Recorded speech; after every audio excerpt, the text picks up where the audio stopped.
Ada luka-luka dalam sejarah sebuah negara yang, anehnya, tidak pernah benar-benar sembuh. Bukan karena banyaknya korban jiwa, tapi karena bisikan kegagalan yang begitu memalukan. Nah, pada malam tanggal 24 April 1980, di tengah gurun Iran yang sepi dan senyap, Amerika Serikat tidak kalah dalam pertempuran. Kenyataannya, mereka bahkan tidak pernah sempat bertempur sama sekali. Mereka kalah telak oleh badai pasir, oleh mesin yang ternyata rapuh, dan yang paling fatal, mereka kalah oleh arogansi mereka sendiri. Inilah kisah Operation Eagle Claw, sebuah operasi yang dirancang untuk jadi puncak kehebatan militer, tapi malah berakhir sebagai monumen abadi bagi kerapuhan sebuah negara adidaya. Coba dibayangkan ini sejenak. Kekuatan militer paling canggih di planet ini, dengan teknologi yang rasanya bisa membelah lautan, lumpuh total. Bukan karena rudal atau sergapan musuh yang cerdik, tapi oleh kombinasi yang mematikan antara perencanaan yang terburu-buru, ego antar cabang militer, dan amukan alam yang sama sekali tidak mereka perhitungkan. Kegagalan Operation Eagle Claw ini jadi pelajaran yang sangat-sangat pahit. Sebuah misi penyelamatan yang justru memakan korban dari pihaknya sendiri, sebuah unjuk kekuatan yang justru menelanjangi semua kelemahan internal mereka di hadapan seluruh dunia. Oke, untuk benar-benar memahami bagaimana tragedi ini bisa terjadi, kita akan membedahnya lapis demi lapis, seperti seorang detektif. Kita akan mulai dari percikan apinya di Teheran, lalu kita akan urai cetak biru rencananya yang brilian tapi rapuh itu. Kita akan menjadi saksi detik-detik saat harapan terbakar menjadi abu di Desert One, dan akhirnya kita akan melacak bagaimana hantu dari kegagalan ini ternyata masih terus bergentayangan di koridor Pentagon, mempengaruhi setiap keputusan strategis mereka hingga hari ini. Perjalanan kita mulai dengan mundur sedikit ke tahun 1979. Sebuah tahun yang sangat bergejolak di Iran. Saat itu udaranya dipenuhi dengan aroma revolusi. Sebuah pergolakan dahsyat yang pada akhirnya akan menggambar ulang peta kekuatan di seluruh Timur Tengah dan menantang hegemoni Amerika secara langsung. Semuanya terjadi begitu cepat, seperti efek domino yang tak terbendung. Rezim Shah yang selama ini jadi pilar kekuatan Amerika di kawasan itu, runtuh. Dan ia digantikan oleh gelombang revolusi Islam yang berapi-api. Nah, puncaknya terjadi pada bulan November, ketika massa menyerbu sepetak tanah Amerika di Teheran, yaitu kedutaan besar mereka, dan menawan semua orang di dalamnya. Ini bukan sekedar penculikan. Ini adalah pelanggaran kedaulatan yang paling fundamental. Ini adalah tamparan keras tepat di wajah Paman Sam. 52. Angka ini, teman-teman, bukan lagi sekedar statistik. Angka ini menjadi denyut nadi kecemasan nasional di Amerika. Setiap malam, pembawa berita legendaris Walter Cronkite selalu menutup siarannya dengan kalimat yang sama.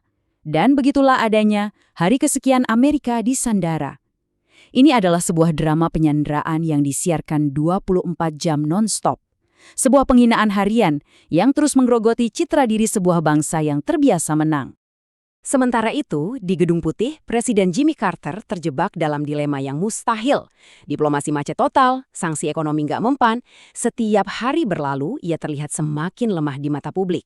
Di tengah tekanan politik menjelang pemilu dan desakan publik yang makin marah, sebuah opsi yang tadinya dianggap gila, perlahan mulai terdengar masuk akal.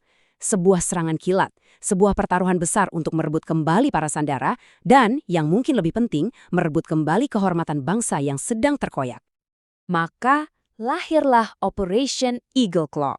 Dan harus diakui, di atas kertas, rencana ini adalah sebuah mahakarya.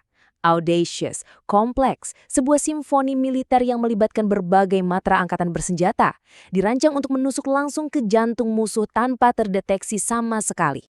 Rencananya kira-kira begini, 8 helikopter akan terbang super rendah dari kapal induk untuk menghindari radar Iran.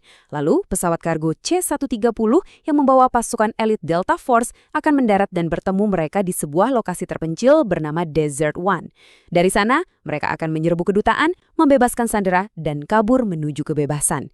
Brilian, rumit, dan sangat-sangat berbahaya. Rencana ini itu ibarat mesin jam Swiss yang presisi. Jika satu roda gigi kecil saja macet, seluruh mesinnya akan hancur berantakan.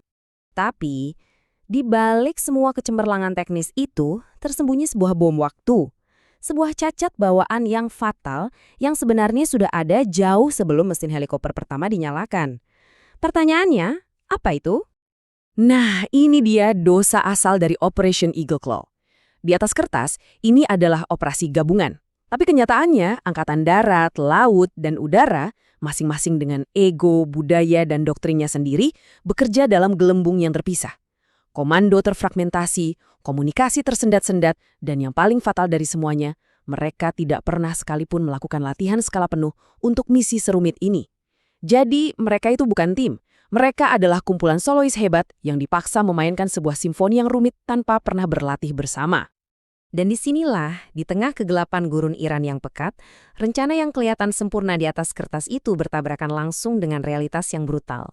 Malam itu, rasanya alam semesta seakan berkonspirasi untuk menggagalkan misi ini.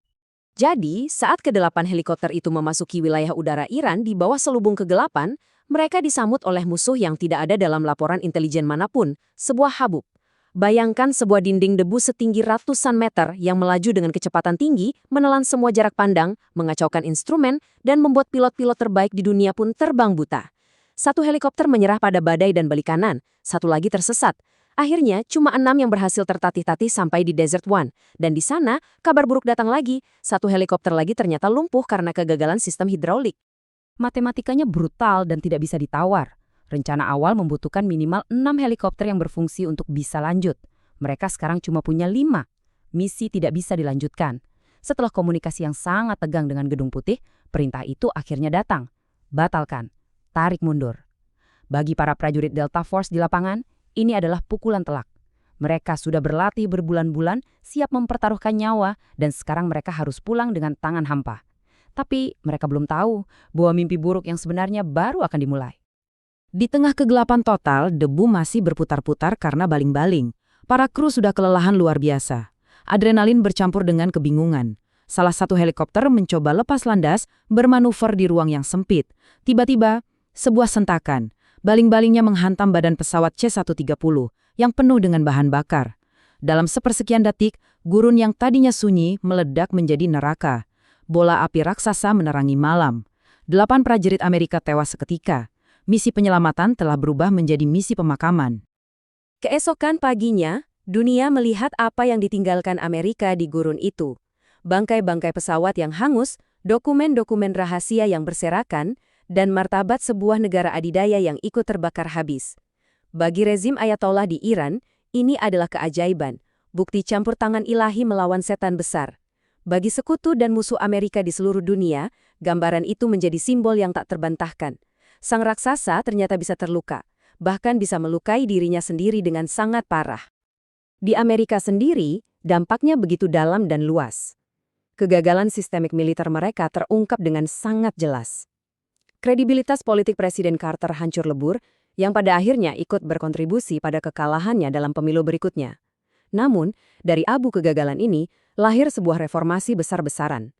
Pentagon dipaksa untuk belajar dari pelajarannya yang paling pahit, yang pada akhirnya melahirkan Komando Operasi Khusus Amerika Serikat atau SOCOM, dan doktrin operasi gabungan yang kita kenal sekarang. Tapi tunggu dulu, kisah ini tidak berakhir di situ. Gema dari ledakan di Desert One ternyata masih terasa sangat kuat hingga hari ini, membentuk cara Amerika dan Iran saling memandang dan berinteraksi di panggung geopolitik global. Dari malam tragis yang sama, kedua negara ini memetik pelajaran yang 180 derajat berbeda.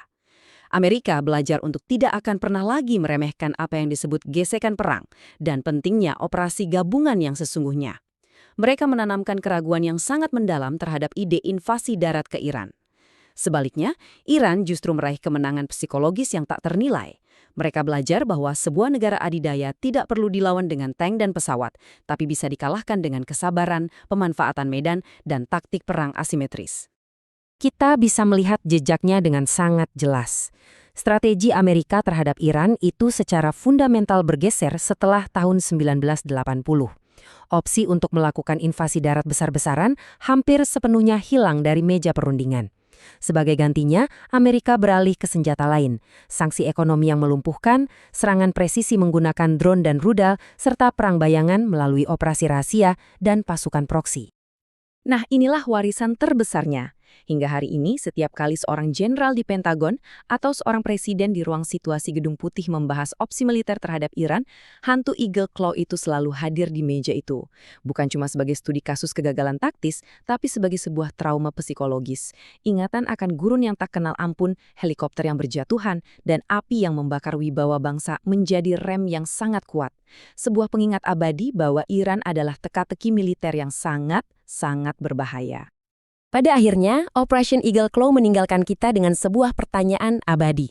Di zaman di mana teknologi seolah bisa melakukan segalanya, apakah kekuatan manusia itu benar-benar tak terbatas? Ataukah akan selalu ada gurun yang tak terduga, badai pasir yang tidak tercatat dalam data, atau gesekan sederhana dari faktor manusia yang bisa meruntuhkan rencana paling canggih sekalipun? Kegagalan di Desert One lebih dari 40 tahun lalu mengajarkan, dengan cara yang paling tragis, bahwa jawabannya mungkin tidak akan pernah kita sukai.